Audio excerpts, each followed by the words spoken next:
kita agak touching. Dah gali, dah ukur betul, masuk sempit.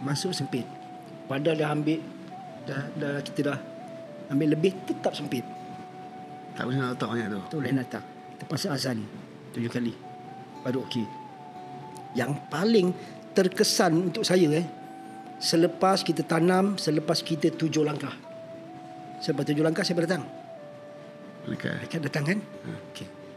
Saya rasa dah lebih 7 langkah, tiba-tiba saya dengar jeritan mungkin ahli keluarga dia, gali balik. Kunci kereta ke apa saya lupa. Tertinggal. Saya rasa tertinggal dalam ni. Gali balik. Ha? Ya. Biar betul. Betul. Ni selepas 7 langkah gali-gali balik.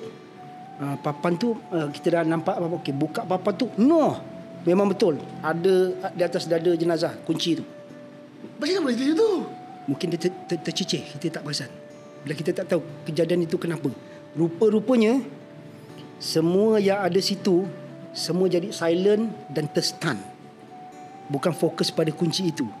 Fokus pada jenazah itu, di mana kain kafan tu suci kan, putih kan. Selepas 7 langkah dah ada kesan terbakar, 3 line macam kena sebatan. Masya Allah. Astaghfirullahalazim. Seram ni ya Allah. Bukan reka-reka betul. Abang nampak sendiri. Ya Allah bang. Menangis teruk ahli-ahli keluarga dia, Dek. Ahli-ahli keluarga dia menangis teruk. Ya Allah sedih. Dan nampak benda tu. Oh sedih ya Allah.